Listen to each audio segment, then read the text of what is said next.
பெற்றோரின் நினைவாக கோயம்பேட்டில் கட்டப்பட்ட ஆண்டாள் அழகர் திருமண மண்டபம் மேம்பால திட்டத்தால் சுக்குநூறாகிப் போனது. அதுபோல மாமண்டூரில் இயங்கி வந்த ஸ்ரீ ஆண்டாள் அழகர் பொறியியல் கல்லூரியும் கைமாறிப் போய்விட்டது.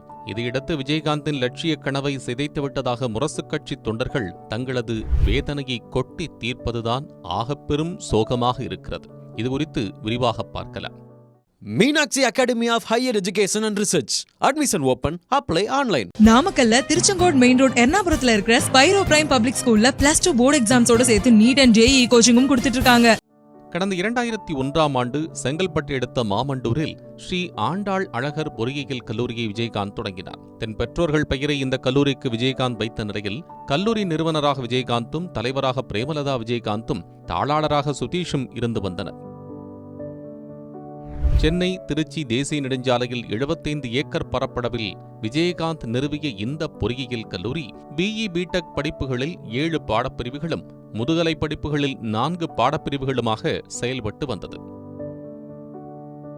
விஜயகாந்த் மறைந்து ஓராண்டு கடந்துவிட்ட நிலையில் சில்வர் ஜூப்ளியை கொண்டாட வேண்டிய இந்த கல்லூரி தனியார் கல்வி நிறுவனத்திற்கு கைமாறியுள்ளது. விஜயகாந்த் மறைவுக்கு பிறகு அவரின் குடும்பத்திற்கு சற்று கடன் நெருக்கடி ஏற்பட்டதாகவும், ஸ்ரீ ஆண்டாள் அழகர் கல்லூரி அறக்கட்டளை பெயரில் 5,57,00,000 ரூபாயை விஜயகாந்த் கடனாக பெற்றிருந்தார் என்றும் கூறப்படுகிறது.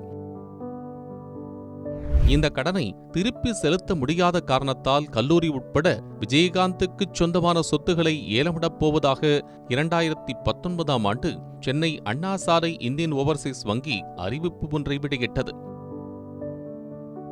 சேவை மனப்பான்மையுடன் தொடங்கப்பட்ட ஆண்டாள் அழகர் கல்லூரியின் மேம்பாட்டிற்காக 5 கோடி ரூபாய் அளவில் கடன் பெறப்பட்டதென்றும், சட்ட ரீதியாக அதனை எதிர்கொள்வோம் என்றும் கல்லூரியின் தலைவரான பிரேமலதா அப்போது தெரிவித்திருந்தார். இதைத் தொடர்ந்து நீதிமன்றத்தில் வழக்கு தொடர்ந்து தடையாணையும் பெற்றிருந்தார்.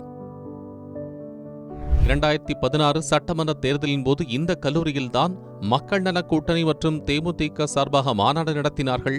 விஜயகாந்த் அப்போது வந்ததுதான். அதன் பிறகு உடல்நலக் குறைவு ஏற்படவே கல்லூரிக்கு வரவே இல்லை என்கிறார்கள்.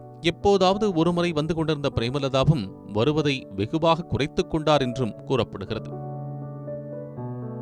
பொறியியல் அல்லாத புதிய பாடப்பிரிவுகள் எதையும் தொடங்க கல்லூரி நிர்வாகம் ஆர்வம் காட்டவில்லை என்று கூறப்படும் நிலையில் இதனால் மாணவர்கள் சேர்க்கை படிப்படியாக குறைந்து வெறிச்சோடியதாக கூறப்படுகிறது. பொறியியல் படிப்புகளின் மீதான மோகம் குறைந்தபோது வேறு பாடப்பிரிவுகளை தொடங்கியிருந்தால் நஷ்டத்தை சந்தித்திருக்காது என்றும் சொல்லப்படுகிறது. விஜயகாந்தின் மகன் சண்முக பாண்டியன் சினிமாவில் நடிப்பதற்கே ஆர்வம் காட்டினார். அவரை வைத்து சகாப்தம், மதுரவீரன், மித்ரன், குற்றப்பரம்பரை ஆகிய 4 படங்களையும் விஜயகாந்த் சொந்த செலவில் தயாரித்தார்.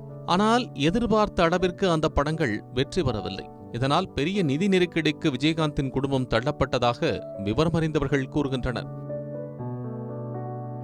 இந்த நிலையில் விஜயகாந்தின் ஆண்டாள் அழகர் பொறியியல் கல்லூரியை தனலட்சுமி சீனிவாசன் குழுமம் வாங்கியுள்ளதாம். பெரம்பலூரை மையமாக கொண்டு இயங்கும் தனலட்சுமி சீனிவாசன் குழுமம் மருத்துவக் கல்லூரி, பொறியியல் கல்லூரிகள், கலை மற்றும் அறிவியல் கல்லூரிகள், அது மட்டுமல்லாது பள்ளிகளையும் நிர்வகித்து வருகிறது. அக்குழுமம் திருச்சி, சென்னை பகுதிகளிலும் கல்லூரிகளை நடத்தி வருவதும் குறிப்பிடத்தக்கது. இதுகுறித்து தேமுதிக தலைமை நிலைய செயலாளர் பார்த்தசாரதியிடம் கேட்டோம். ஸ்ரீ ஆண்டாள் அழகர் பொறியியல் கல்லூரி விற்பனை செய்யப்பட்டது தொடர்பாக நானே செய்தித்தாள்களை பார்த்துதான் தெரிந்து கொண்டேன். கல்லூரி விற்கப்பட்டது தொடர்பாக மற்றபடி எனக்கு எதுவும் தெரியாது என்று கூறினார். இந்த நிலையில் கலைந்து போனது படிக்காத மேதையின் கனவு என்று கேப்டன் விஜயகாந்தின் ரசிகர்களும் தேமுதிகவினரும் வேதனை தெரிவிக்கின்றனர். Meenakshi academy of higher education and research admission open, apply online. நாமக்கல்ல திருச்செங்கோடு மெயின் ரோட் எர்ணாபுரத்துல இருக்கிற ஸ்பைரோ பிரைம் பப்ளிக் ஸ்கூல்ல +2 போர்டு எக்ஸாம்ஸோட சேர்த்து நீட் அண்ட் JEE கோச்சிங்கும் கொடுத்துட்டு இருக்காங்க.